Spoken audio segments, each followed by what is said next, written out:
A gente vai apresentar aqui o trabalho 6, né? Que é sobre redes neurais, as redes Adaline, mais uma Madaline, porque essa daqui tem mais de uma classe, não, então é uma rede Madaline. E começando aqui pela estrutura do projeto, a gente utilizou a mesma estrutura que a gente vem utilizando nos projetos anteriores, que é o de ter tudo separadinho. Então a gente tem aqui uma pasta control, que vai ter as nossas funções. A gente tem uma pasta model, que vai ter os modelos. Esse daqui é o modelo que a gente usou para interface gráfica, para interação com o usuário.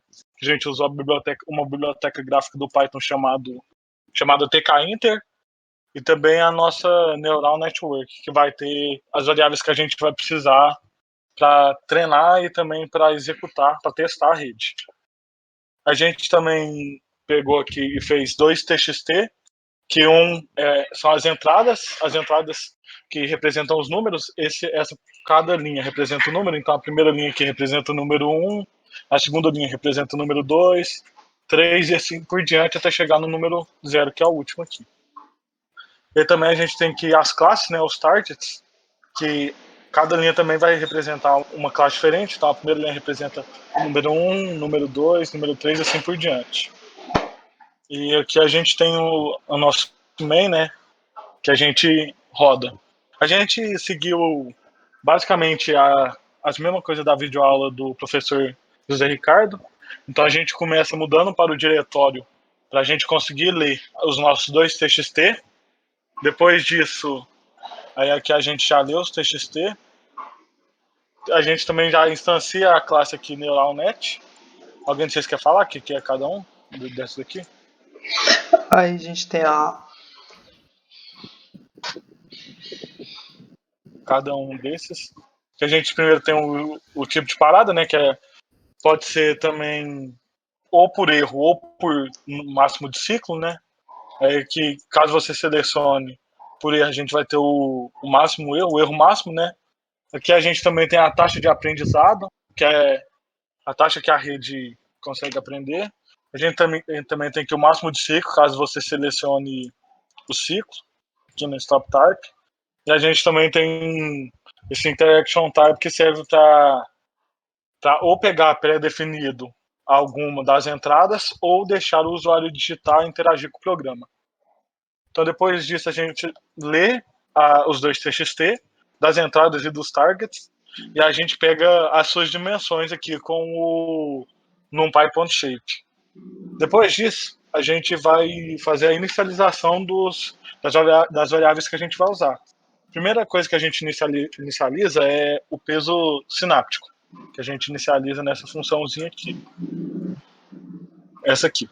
A inicialização do peso sináptico, normalmente você inicializa com um valor bem baixo, de menos meio até meio, e aqui a gente definiu um valor de menos 0.1 até 0.1. A gente também fez a mesma coisa com o bias, de menos 0.1 até 0.1, e a gente vai ter um bias para cada classe que a gente tem. Voltando aqui para o programa principal. Aí agora que a gente também vai criar a saída pura, inicializar, né? A saída pura e a saída líquida. Depois disso, aqui a gente já tem um laço para quando você utilizar o erro máximo, quando você quiser que ele pare por erro. Basicamente é o mesmo do ciclo também, só vai mudar a condição de parada. E a primeira coisa que a gente faz é calcular a saída pura. Calcular a saída pura, aqui a gente também usa. Aqui. A gente calcula a saída pura com a fórmula da rede Madaline mesmo, da rede Adaline, que a gente pegou dos slides. Depois a gente vai calcular a saída líquida. E a saída líquida, a gente utilizou um threshold aqui de meio, porque a gente está usando 1 para valor ativo e 0 para valor não ativo, em vez de 1 e menos 1, 1 para valor ativo e menos 1 para valor não ativo. Então a gente usou o threshold de meio, como também pode ser visto aqui na função. A gente baixa o threshold, se for maior ou igual, vai para 1, caso não, vai para 0. E aí a gente fica fazendo isso até que a condição de parada seja aceita. Ou aqui no caso do erro, ou aqui no caso do ciclo. Aqui a gente tem para plotar os gráficos do erro do R-Ciclo. E aqui depois a gente tem para testar, que a gente ou pega uma entrada pré-definida, ou então a gente cria aqui toda uma interface gráfica para pegar do usuário e depois a gente mostra. Tem alguma coisa que vocês querem falar ou pode já... Lembrando que as funções que tá ali na function, os cálculos, foi feito com base nas videoaulas e no que tinha no slide. Acho que é só isso que é bom comentar. Que a gente não teve que mudar muito, porque a gente já estava em Python, e a gente faz em Python também. A gente separou em várias funções, porque isso torna o código mais fácil da gente fazer atualizações depois. Então, a gente isola as funções, se a gente precisar, no próximo trabalho, usar esse mesmo algoritmo, a gente só atualiza as funções, não precisa alterar o fluxo principal do código, isso ajuda a gente a economizar tempo para fazer os outros trabalhos que vão vir baseados nesse aí. O Lucas até falou ali sobre o esquema de teste, porque a gente tem ou um teste que a gente já coloca um valor lá imputado para ele achar direto, ou o usuário digita, né? Porque o trabalho pedia que a gente digitasse, que é o que a gente vai mostrar. Só que também a gente tem a opção, quando a gente fazia teste, de ter um TXTzinho lá que já gerava a saída certinho, como se o usuário tivesse digitado, para ficar mais fácil de testar. Porque aí acho que agora é rodar, né? Acho que a gente falou de tudo. Só mostrar aqui então o que a gente está rodando. A gente está rodando com o stop type 0, que significa que a gente vai parar quando o erro a gente vai parar de acordo com o erro. E aqui o erro está setado 0.01. A nossa taxa de aprendizagem está aqui 0.03, que é um valor normal, não um valor muito alto, não um valor muito baixo. E aqui está para o usuário digitar. Vou rodar aqui então. Aqui ele conseguiu fazer o treinamento em 9 ciclos. Aqui ele faz a linha e também a gente tem os pontos. Esses foram os pontos que eles pegou para fazer a linha. E aqui agora para digitar o número, vou fazer aqui com o número 1, por exemplo. O número 1. E os números a gente está usando o que foi passado no próprio trabalho. A gente fez o treinamento com base neles e tudo mais. E aqui a gente também pode, por exemplo, botar ou botar um pixel a mais, ou tirar um pixel, às vezes ele acha, ou às vezes não. Vai depender do treinamento. Às vezes ele acha, às vezes não.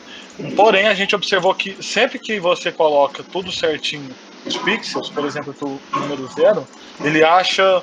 A gente não teve nenhum problema com isso, quando você coloca todos os pixels certinho. Às vezes, ele consegue continuar, mesmo com alguns pixels falsos, e às vezes ele não consegue. Vamos dar aqui para parar agora com o ciclo. E vou botar um máximo de 12 ciclos.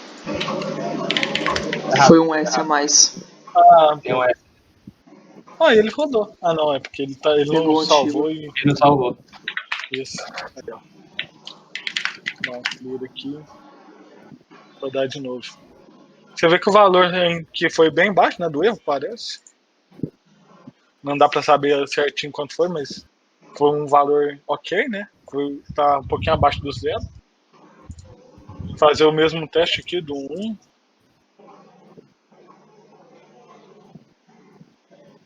Se eu botar um a mais aqui, por exemplo, ele continua achando que é 1. Vou tirar um aqui. Ele ainda tá achando. Agora que mudando mais, ele achou um 3. E assim vai. Porém, aqui já tá muito diferente, né, do 1. Mas o que a gente observou é que sempre que você coloca a entrada corretamente, ele consegue achar. E aí, às vezes, ele dá um falso positivo, né? Isso aí vai de quantos ciclos também você quer treinar, qual o valor máximo de erro, a taxa de aprendizagem. Tudo isso implica numa melhor performance do algoritmo ou não. Esqueci de alguma coisa? E ao mesmo tempo também influencia no tempo que ele demora para rodar. Então, teve uma hora que a gente colocou um valor de máximo erro muito baixo e ele ficou rodando aí. Foi. Muito tempo. Então, é igual os algoritmos genéticos, né? Você tem que... A gente achou ali esses valores que foram os que tiveram melhor, entre aspas, custo-benefício em relação a processamento, né? Não processou tanto tempo e chegou num resultado que a gente considerou bom, que é achar todos os símbolos quando você coloca ele certinho. E ainda ter uma certa taxa de aceitação para ruídos. Exatamente. E aí, é isso. Você vê que o zero aqui nesse caso ó, ficou bem bom. Eu tô adicionando aqui e tirando alguns, e ele ainda tá conseguindo adicionar, achar que é o zero.